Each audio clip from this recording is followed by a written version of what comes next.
gently stepped over his body, and I got my 9mm out and I started rubbing it against his nose. And all of a sudden he wakes up and his eyes got as big as dinner plates. And he goes, "Oh my God, you came all this way for me." And I go, "Yeah, and we're going back tomorrow."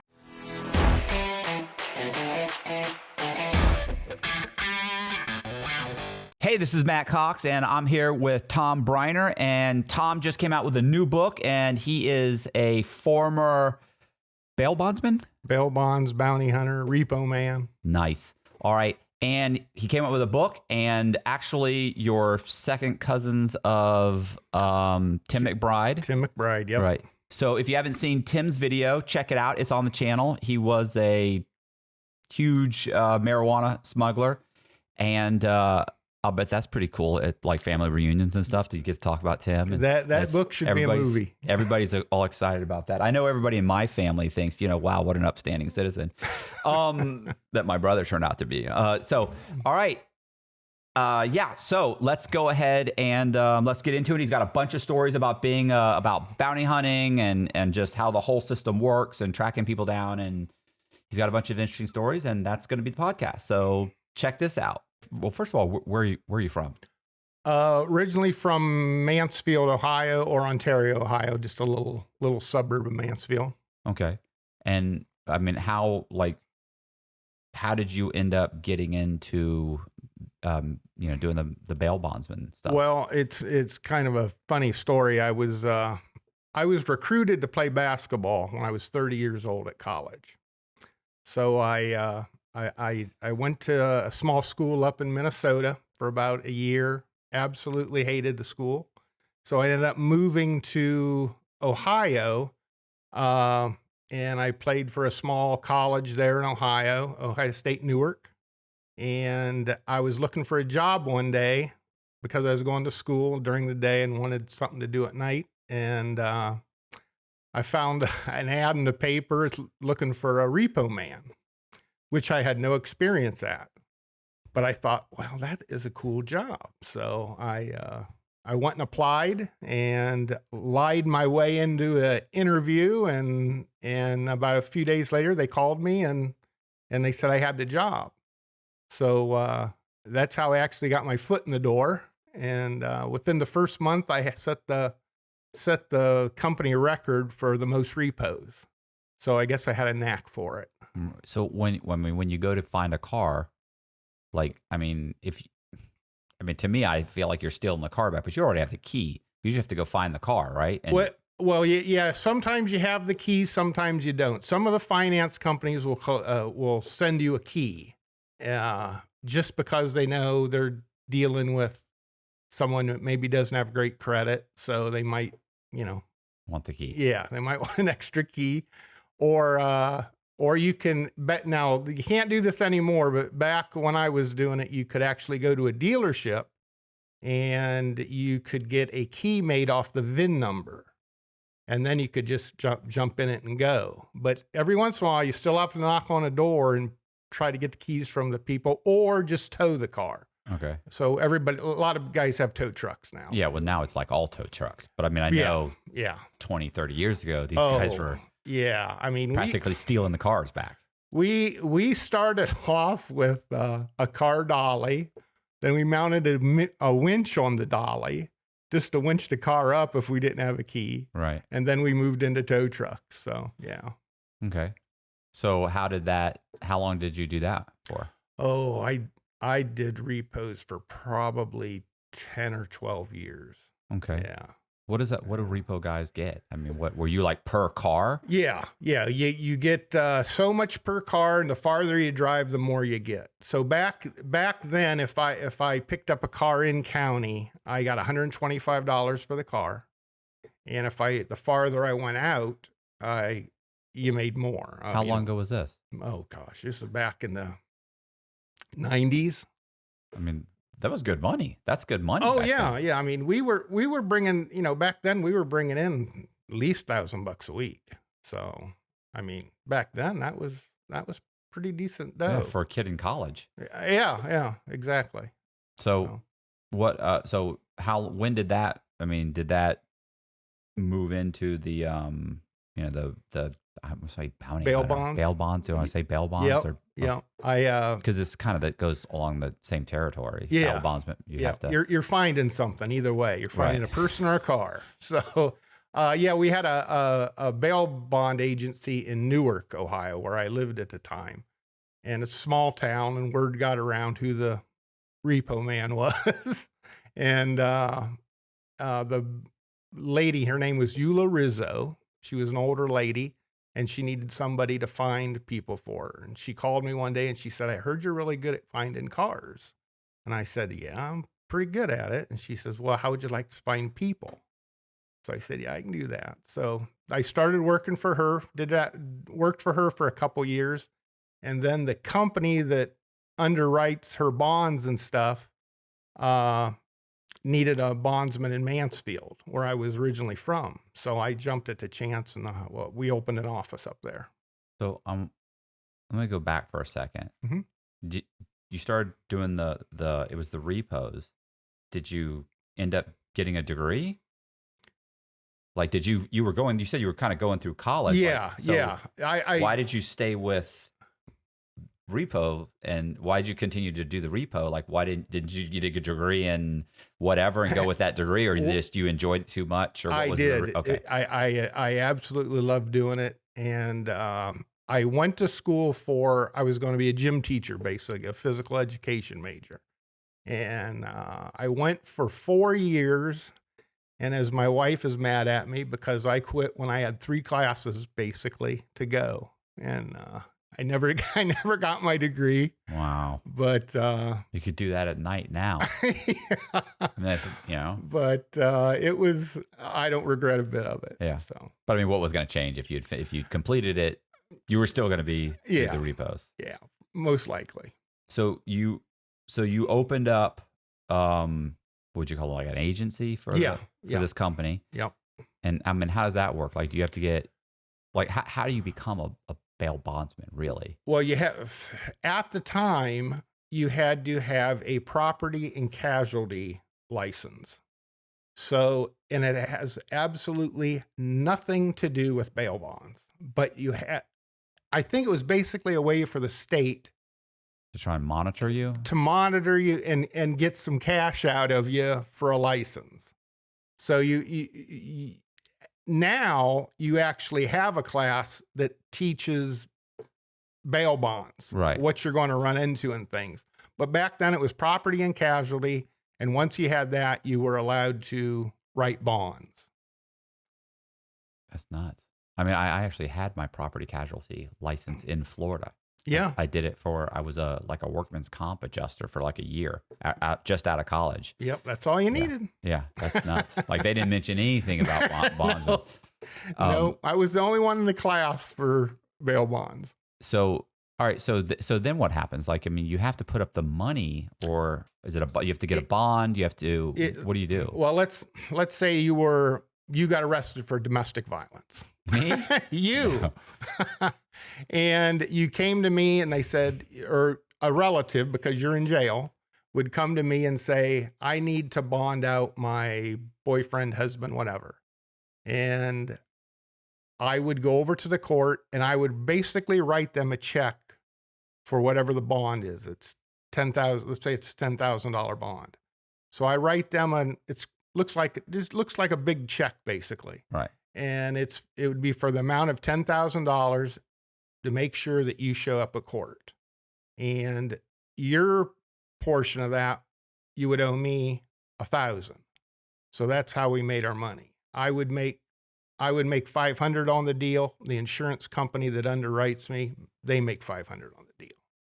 Okay. So that's basically how you write a bond. It's not difficult. Okay. How does it work now? Like, do you have to get now you said you have because they don't cash the check. No, they can if your person doesn't show up for court. Do they give you time to, like, if they don't, then how do you get the money back? You don't get it back if they don't show up. You can get them to give you some extra time if you talk to the judge. You say, "Hey, Judge, I need 30 days. I can find this guy." they'll go, okay, not a problem. Let you go find him. Right. If you don't show up with him and put him back in custody, drop him off at the jail, they're going to cash that check. Okay. And I'm proud to say I've never lost anybody. All right. So, but I mean, people are running though. I've had them run from one side of the country to the other, and I've ended up finding them. So, in fact, if you want a quick story, that's what I'm hoping for. I had a young man, and it wasn't a big bond. I think it was a $10,000 bond, and he took off to Lake Tahoe. And of course, I'm in Mansfield, and I searched and searched for this kid, and I couldn't find him anywhere. And that's when I always say a good repo man or a good bondsman knows how to improvise. So I did a lot of my own skip tracing, which basically is talking to people, trying to find out where this guy is. So I called his mom, and I ran one of my favorite scams on her. And I said, I'm a buddy from high school. Right. Back in the area. Love to get together with Mike. Right. And she says, oh, well, she goes, that's wonderful. She goes, Mike moved out to Lake Tahoe, and he's a ski instructor. And I said, oh, okay. Oh, that Mike. Well, yeah. And so when I got out, so, you know, after I checked a few things out, I had another girl that worked with me named Tracy, and she was an excellent skip tracer. And she ran his social security number and stuff and found out where he was working out there and stuff. So I had a pretty good idea where he was, and got on a plane, flew to Reno. From Reno, I grabbed a car and drove up to Lake Tahoe, and found the trailer he was living in. It was a nice little trailer park. Of course, he wasn't home he wasn't home that day, and he wasn't a ski instructor. He had applied to be one, but he ended up being in construction out there because it was booming back then. And I showed up at his trailer that night, knocked on the door, and two guys answered. They were sitting in there playing video games. And I said, hey, where's Mike at? And they said, oh, he's back in the bedroom sleeping. I said, well, let me go surprise him. So I walked back in there, so I walked back in, and he's laying on a mattress on the floor. No bed frame or anything like that. And I gently stepped over his body, and I got my 9mm out, and I started rubbing it against his nose. And all of a sudden he wakes up, and his eyes got as big as dinner plates. And he goes, oh my God, you came all this way for me. And I go, yeah, and we're going back tomorrow. So, so that's how I found him. So what do? You cuff him and you stay the night in a motel or something? Or cuffed him to the bed frame and waited the next morning, and he promised he was going to be a good guy on the plane. So we flew back to Mansfield, and I dropped him off. Okay, so what do you get for that? Well, you own the place though. Well, yeah, but that comes out of my pocket. Okay. So instead of paying the court $10,000, I was out a couple plane tickets. Yeah. And a few meals. So. Right. Yeah, it's way better. Yeah. Okay. I was gonna say, poor Mike. Like he's not living well. He's sleeping on a mattress on the floor. Like when I was on the run, like I wasn't living like that. Like you're not. And he's using his own name. Like he's an amateur. Yeah, it's craziness. I mean, are there any others that you track down? Like, how long did you do this? Probably I wrote bonds for 3.5 years, and I tracked people down for other bondsmen for a couple of years too. So, 5-6 years I did that. Right. Do you have anybody else that took off or? Yeah. I mean, I had a guy, not as far as going out to Reno, but, I've had people go hide with other people and hide with grandma and things like that. And, and then I also picked up people, like I said, I did a lot of work for other bondsmen. I would get calls from different states and say, listen, we think our guy's in Ohio. Can you find him for us? And I would track them down. Then I would load them up and take them halfway and meet in the middle, get paid, and then, they take them from there. Right. So, I mean, do these guys, I mean, Mike went quietly.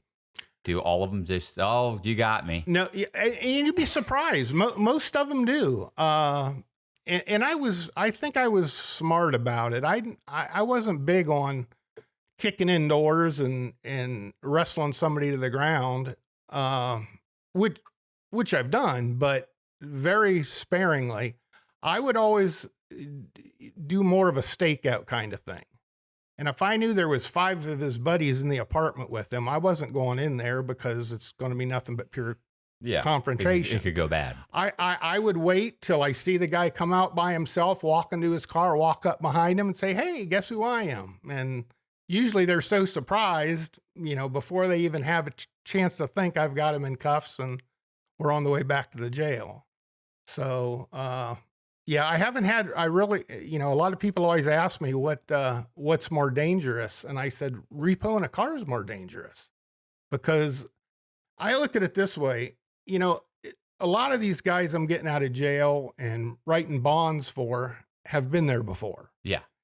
And they know the system, and they know that, okay, this guy's going to take me back. I'm going to make a phone call. I'll use a different bail bondsman. They'll come get me out, and I'm out in 24 hours. Right. You take a person's car. How am I going to get to work? Mm-hmm. How am I going to get my kids to school? The neighbors are going to see. Right. I got to call mom and dad for money. Yeah. I mean, it opens up a big can.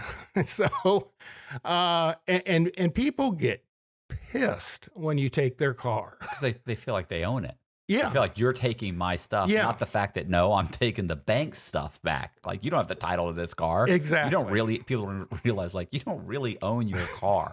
You true. have it registered in your name. And the bank can pick it up if you're a day late or you're 3 months late. And most of them do. They'll wait till about the 3rd month, and they know they're not getting paid. Mm-hmm. So that's when they usually pop you.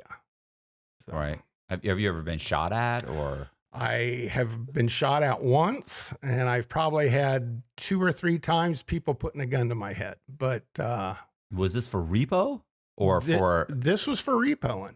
Now, one of them was completely innocent. It was a semi that I was repoing, and as soon as I walked to the guy's door, I had a shotgun in my face. But it wasn't because I was there to pop his car. It's because there was a lot of break-ins in the area. They seen me outside walking around, checking the place out, looking for this truck. It looked suspicious. Yeah. So as soon as I walked up, I had the gun right. I mean, I completely, and as a repo man, you're not allowed to carry a gun. Right. So some do, but you're not supposed to. And then the only time I was ever shot at, I'll take that back. I personally wasn't shot at. My partner was. I recruited one of the kids off the basketball team to go help me pick up a car. It was an old Trans Am. And the guy lived out in the middle of nowhere in a single wide trailer, car sitting right out front. I had keys for it. I handed everybody that works for me wants to be the one that gets the car, because it's something they're going to talk about the next 10 years of their life. So I gave him the keys. His name was Wes McQueen. Jumped like a deer playing basketball. Great guy. And he went up, got in the car. I took off down the driveway. I heard the car start up, and I heard this big bang. I go, oh, that thing must have backfired. So I'm driving down the road, and I go down a couple streets, turn off, and Wes follows me. And he jumps out of the car, and he goes, that guy shot at me. I go, no, man, that's a backfire. He goes, Tom, I swear to God, he shot at me. So we walk around the back of the car, and those little fiberglass fins they used to have on the Firebirds and Trans Ams. You could actually see the shot marks from the. He was that close? It was close enough to put small dents in the back of the rubber and the fiberglass, but wasn't close enough to break anything. So we pulled in. I said, well, what do you want to do? I said, we can call the cops. And I said, but if we do that, they're going to take the car. They're going to hold us, impound it and all that stuff. And I said, and we ain't going to get paid. Right. So I said, what do you want to do? And Wes said, I'd rather have the money. Yeah. So that was the only time I ever was fired at. Let's put it that way. Okay. Any, anything else happen, or anything that strikes you as interesting? Had an when I first started, I didn't have, like I said, I didn't have a tow truck, but I had a towing company that would tow for me. And it was in Newark, Ohio, and his name was we called him Yogi, big guy. And we were hooking up a car at an apartment complex. And just as we were getting it up in the air and starting to strap down the tires, about 4 or 5 guys pile out of this apartment and saying, well, you can't have the wheels. Those are mine. And I put a air filter on there that's mine and all this kind of stuff. And I said, no, man. I said, if it's on the car, it goes with the car. And they started to come after us. And Yogi picks up a J hook, which is a big chain with a hook on the end of it, looks like a J, and he starts swinging this thing around his head. So while he's doing that, I'm strapping down the tires, and they never got close enough, but they wanted to. But that's really about the couple of times that I've ever really had any danger at all.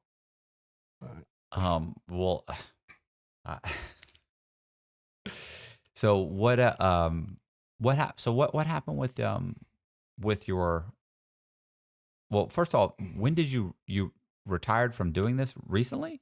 No, I've been out of this since early 2000s. I worked for a company called SUPPORT up around the Cleveland area for a little while, and then my wife and I opened up a towing business.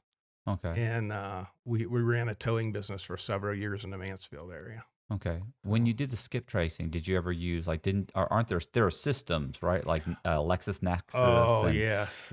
It's amazing. Extensive. Yeah, what you can find out, even if just running a social security number is going to tell you where a person works and their credit rating. And then you can find out, like you said, through LexisNexis or a couple other different sites, who their relatives are.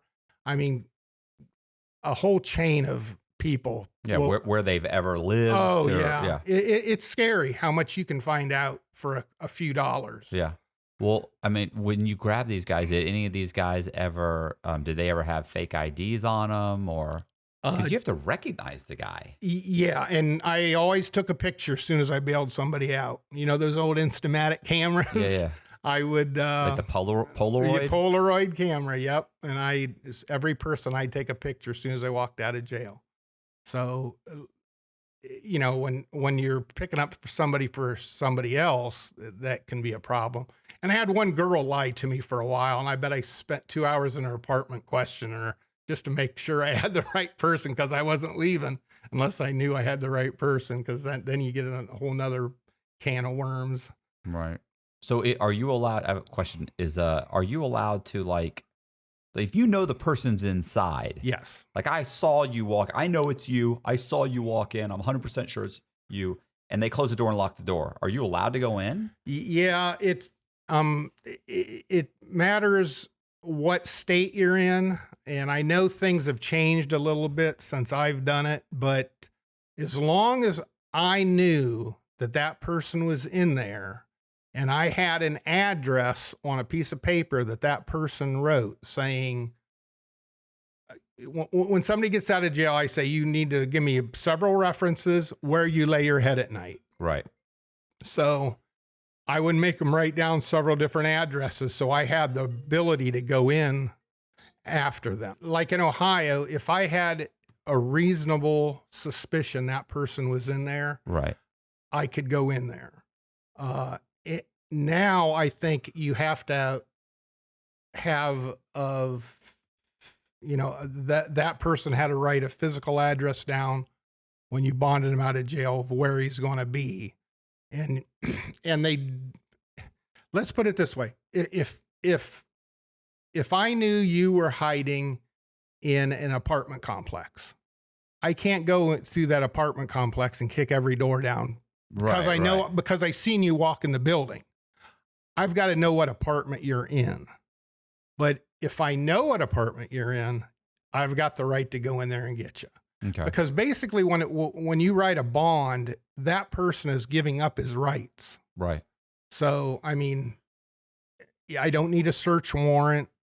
I don't have to have police backup, but they will back you up on a bond if you need them.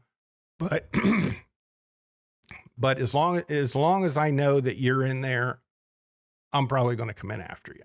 Right. So, I mean, has that happened? Oh yeah. That's happened a couple different times. Were you ever concerned that? Yes.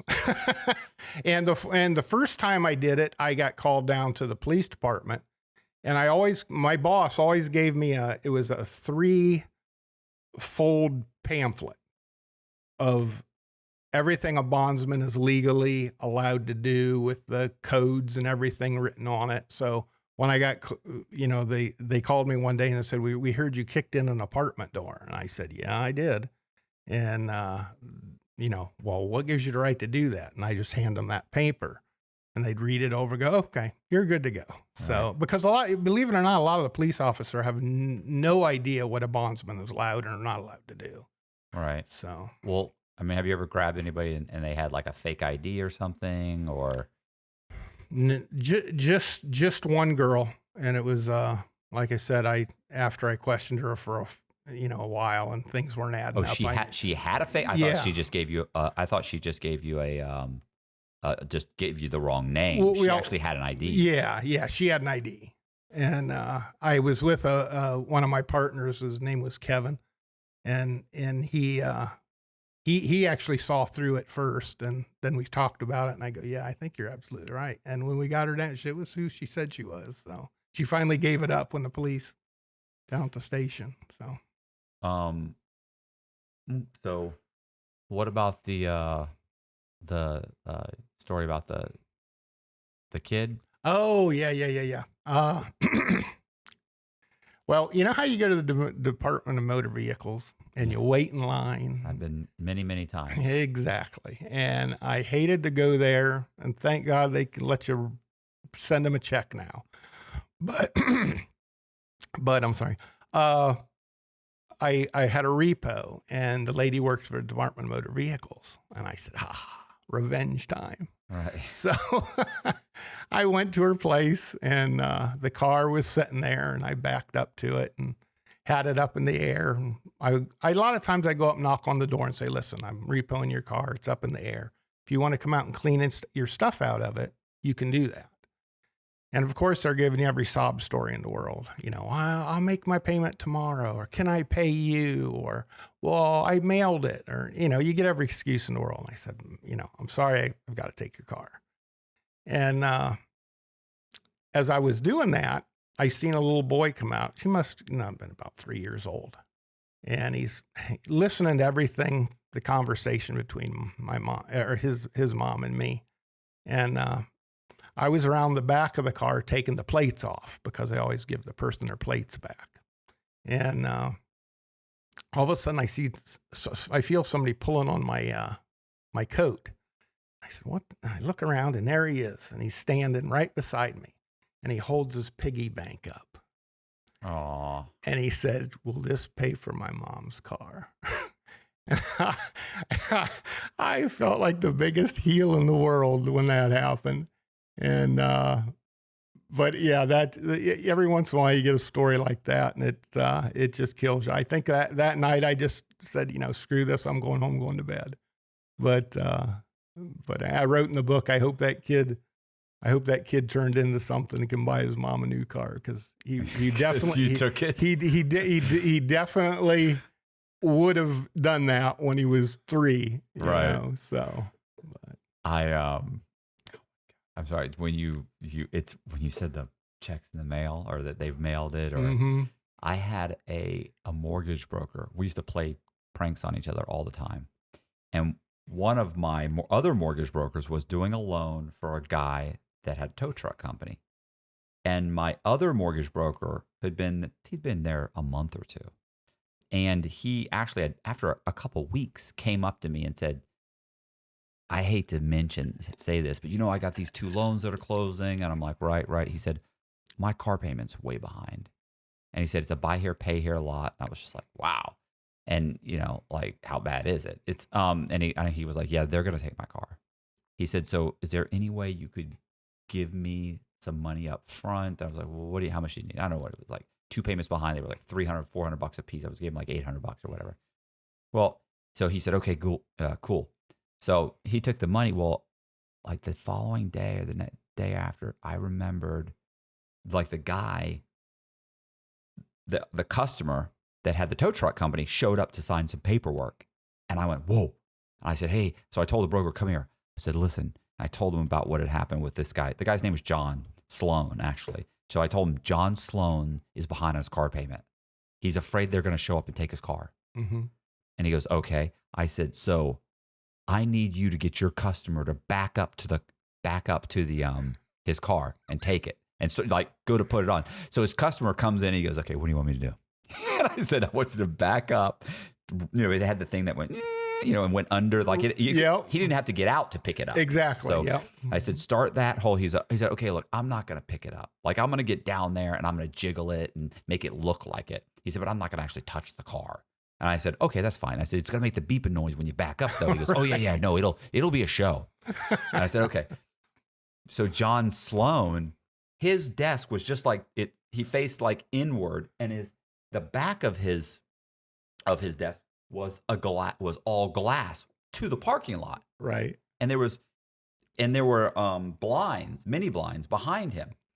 So he's sitting there on the phone, and like, so we're all kind of outside, and like I've told everybody, he has no clue. So there's like 10 of us now, a couple guys inside, 3 or 4 or 5 of us standing outside, a couple guys at the window, and all of a sudden we start hearing that beep, beep, beep. And so he's on the phone with somebody. He's like, or some customer or something. He's like, yeah, no, yeah.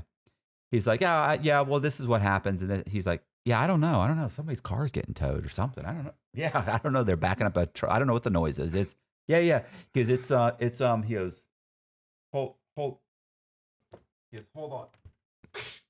And does the blind,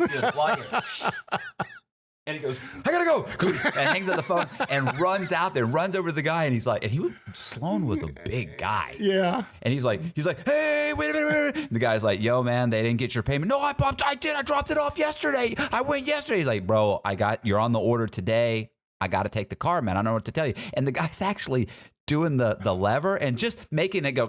Yeah, right. He's just making it noise. It's not doing anything. Sloan is like, oh, you know what I'm saying? I gave him the money. I swear I got the money. I give it to the guy. I got a receipt. It's somewhere. I mean, it's at my house. If you could just wait, I can get my wife to take a picture of the receipt or get me the receipt. He's like, man, it's got to go. It's got to go.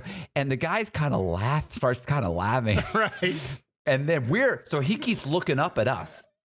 Doesn't realize like everybody's outside. Right. Like he told me later, he said, you know what the whole problem was? He said, I was actually sitting there thinking, like, I know I paid. He said, you gave me the money. I went down there and paid the next day. He said, so I know I'm getting the car back. He said, but I was like, this is so humiliating. Oh, it's embarrassing. These guys they're going to tow my car. And I just started working here. And all these guys are, he's like, it was horrible. And I mean, but at this point, we're bawling laughing. We're all just dying. And he's like, that's when he finally realized, like, something's wrong. Why are these guys laughing? Nobody's this much of a jerk. There's like 6, 7 people at this point who are laughing. Anyway, so he was like, what the hell? And the guy was like, yeah, man, they're just messing with you, bro. I'm not taking your car. But he's like, man, you guys. He started yelling at us and screaming, and he was laughing. Anyway, so that just makes me think when you're beep, beep, beep. Oh, yeah. It was a good time. Yeah. Good time. Only because he didn't get his car towed. Like, he would not have, if they'd really taken his car, he would have been upset. Oh, yeah. And you get all kinds of excuses. I mean, it's crazy. like I said, I put the check in the mail, or I've got to buy groceries. Or, everything's an excuse. And the funny thing was, you would not believe the amount of doctors that I've repoed. Oh yeah. Just because they make so much money, they don't even think of worry about paying their bills. Some of the worst, by the way, one of the worst credits I've ever seen was from a doctor. Oh. And lawyers, doctors and lawyers. And yeah, horrible, months behind. And one of the guys, when he came in, I remember asking him, like, bro, you make good money. Like you're behind. You've got a 90-day late. You got 3 30-day lates on your credit cards. He's like, well, I mean, yeah, but he said it's not a lot of money. I'm like, that's the problem. It's like $50, $40, $60. Like he's like, yeah, well, I wait till it adds up to something. And I'm like, this is before credit. Yeah, 20. People weren't quite as credit savvy as they are now. Like I was like, it doesn't matter if it's 50 cents. You have to write the check for 50 cents. Yep. And he was like, what does it matter? I wait till it adds up. I mean, I was like, jeez. I mean, so I've had some of them. It's almost like you almost have to make an effort to be this bad at your credit. Oh yeah. So and you'd be surprised how many blame is on their wives. Yeah. Well, she must not have paid it, or it didn't come out of my bank account. Like, oh, come on, man. But yeah. God,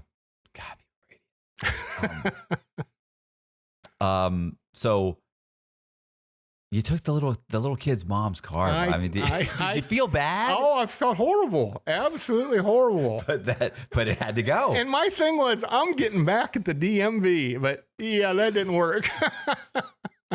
Man, I've sat in so many DMVs too.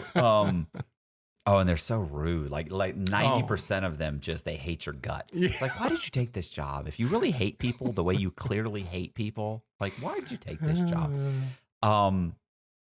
So what ultimately, what ended up happening with, you had a partner yes. Right? In the business, right? Yeah. I after I started repoing, they were looking for somebody up in the Mansfield area. At that time I lived in Newark. And so I called my buddy, Todd Duffner, and he still lived in Mansfield. And I said, hey, I got a really good job for you.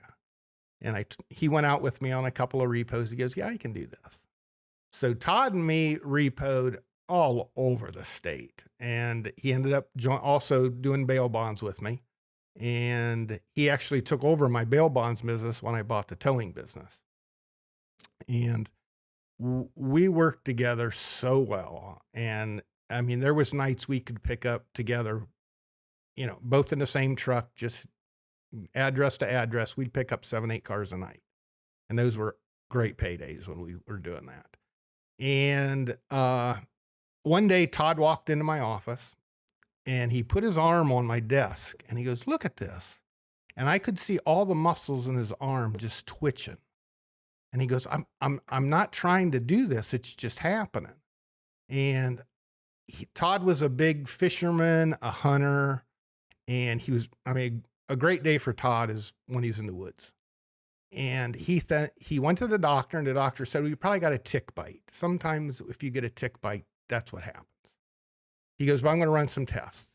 So he, a few days later, he came back in and he said, I've got Lou Gehrig's disease, ALS. And he had just got married. He had just had his first kid. And that was Todd's.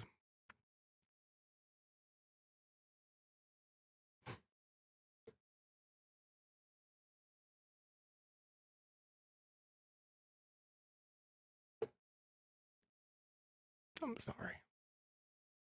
No, it's fine. How old was he? Excuse me. I think he was in his 40s at the time.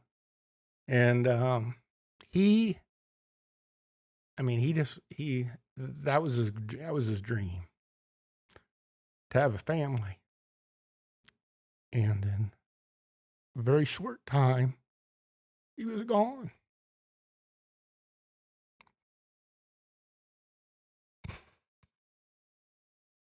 And excuse me.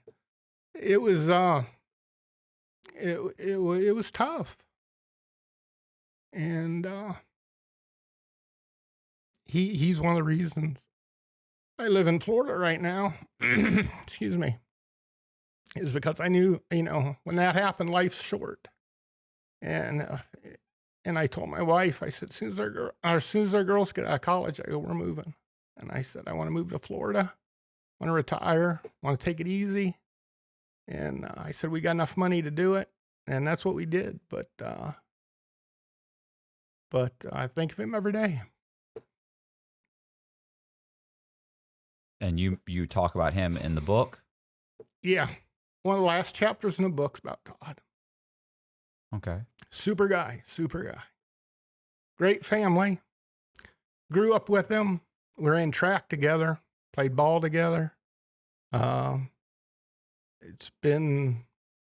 We graduated in 1979, and I think we still both hold track records at the school we graduated from.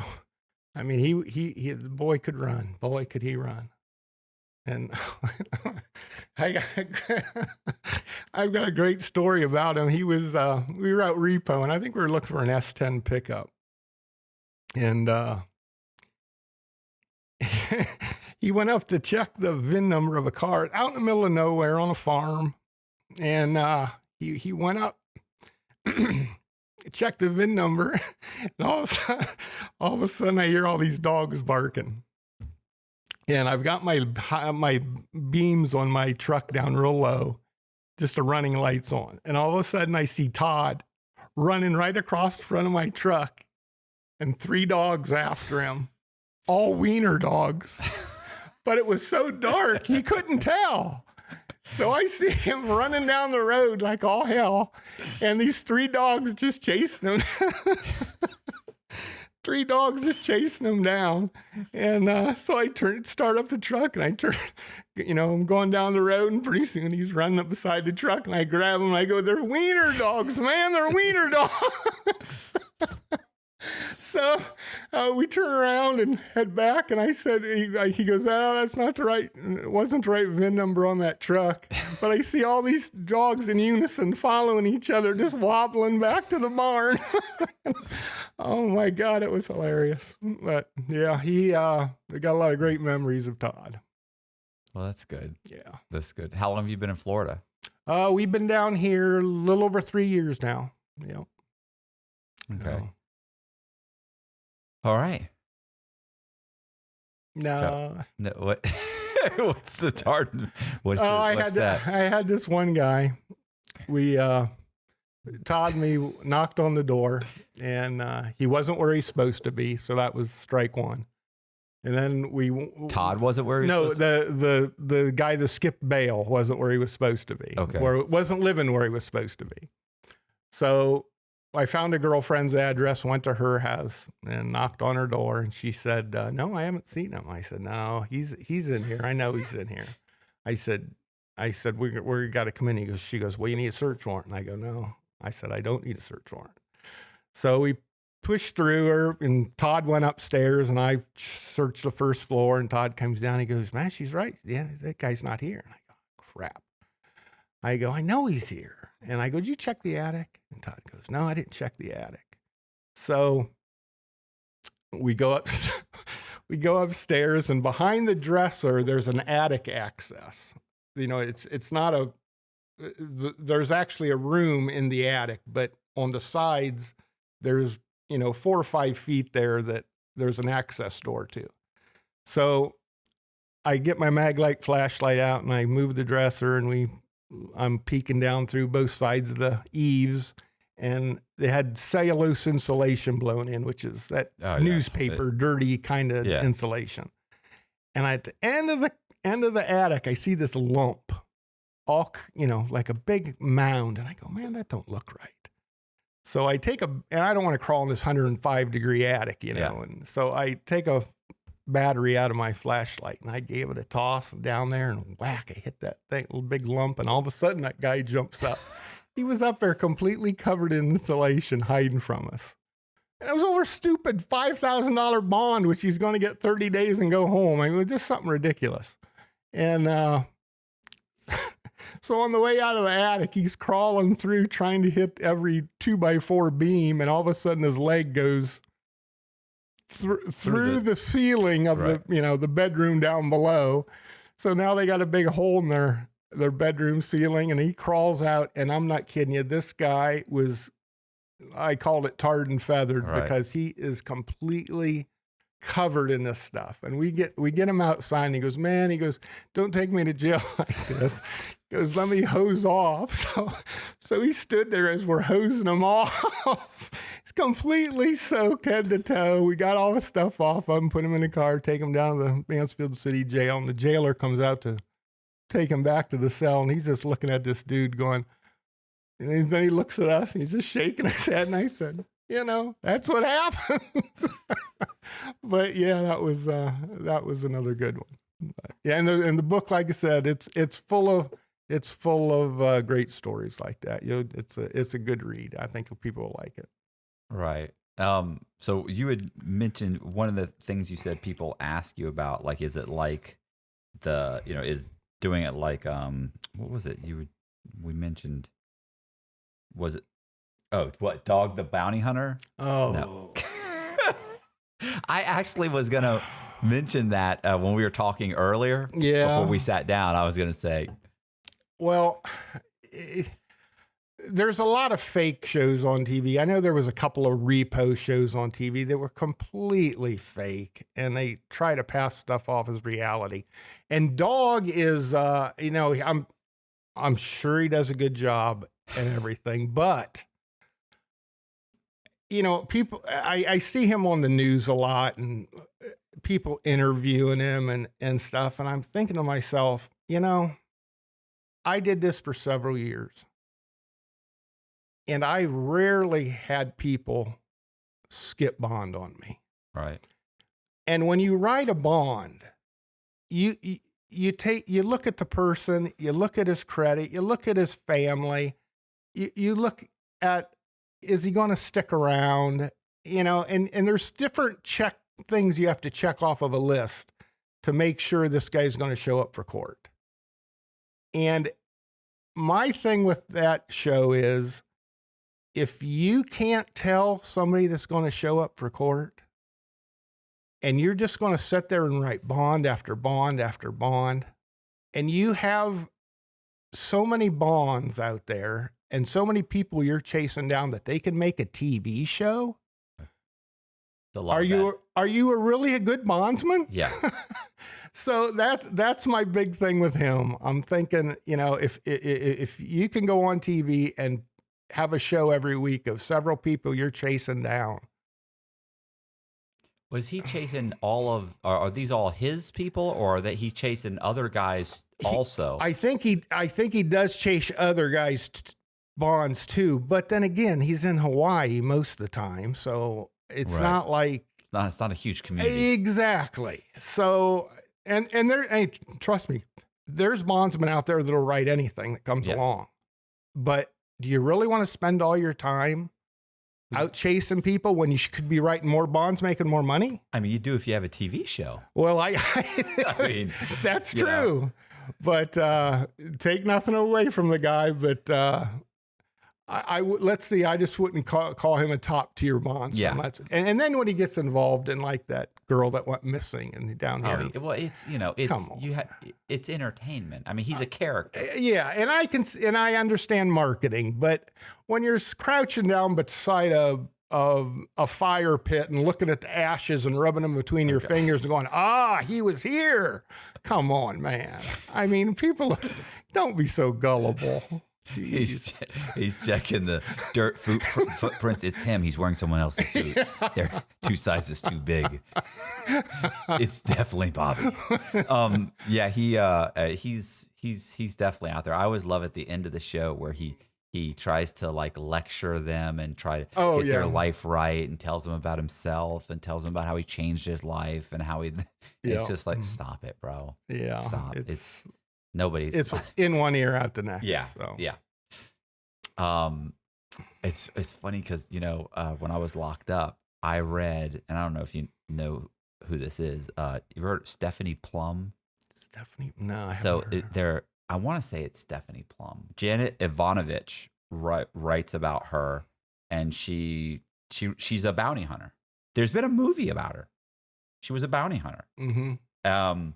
There's a bunch of books. There has to be 14, well, there may be 30 books now. I read probably 13 or 14 of them. Oh, now that you said that, I think I do remember that. Right. As a series of like paperbacks or something Yeah, she she's put a out. klutz. She's a klutz that ends up a bounty hunter because it's good money. She's constantly forgetting her gun. She's being shot at.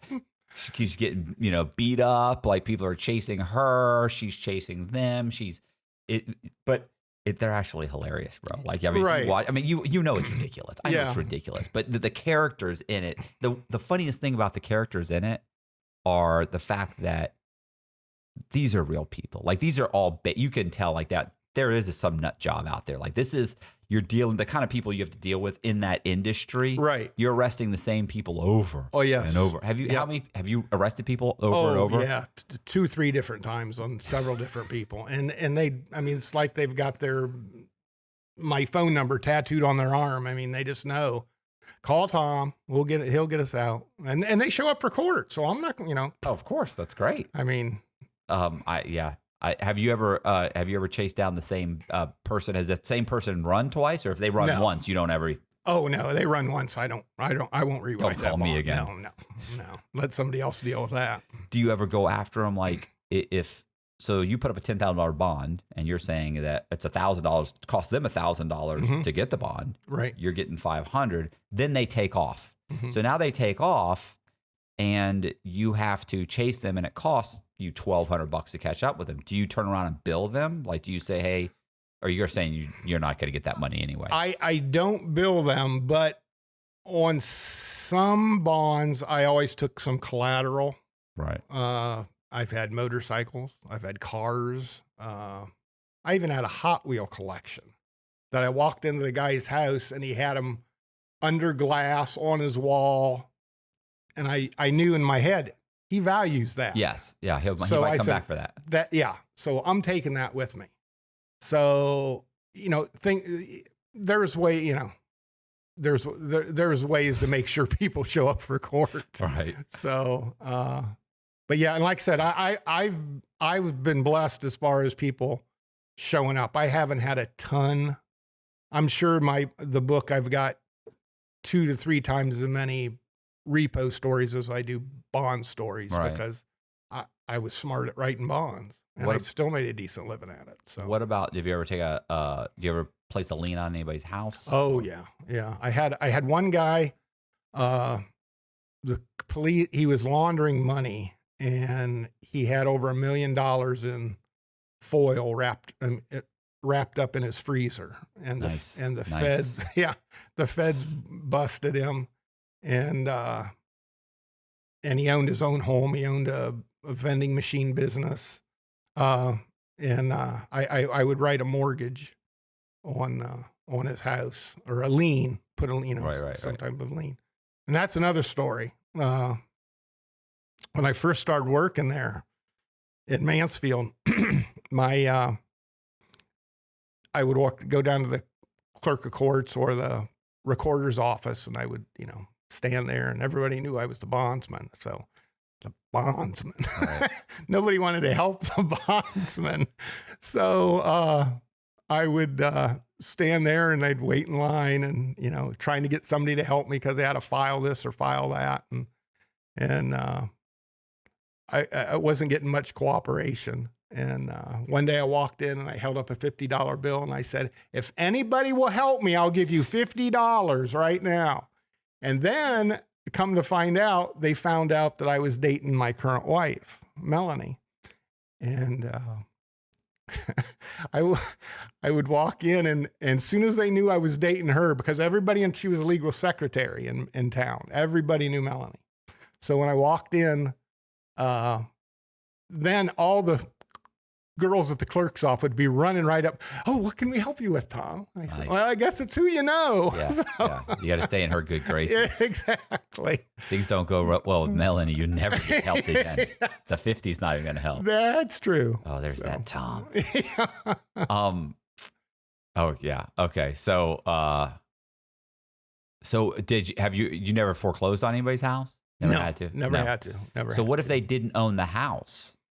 What Well, if they had a mortgage? Well, we made sure that there was enough equity. Okay. In that house. Yeah. Yeah. And I've heard stories of bondsmen in big cities owning 4 or 5 restaurants and things like that just because they've had to Right. foreclose on people and stuff. So, but no headache here. So that's good. Okay. Anything anything else you want to talk about? Yeah. Do you want to plug the book? Yeah. Asphalt Hunter. It's on Amazon, Barnes and Noble, lot of other different sites. And give Two it a read. stories of a bounty hunter / repo man. And I guarantee you every story in there is gospel. I like Asphalt Hunters. That's a good title. Spend a lot of time on the road looking for people and cars. That's for sure. I have one more question. Are you allowed to carry a weapon Yeah. Yeah. If when you're if licensed and stuff. yeah, if you have like a concealed weapons Yeah. permit? Because in Florida it's concealed. You have to have it concealed.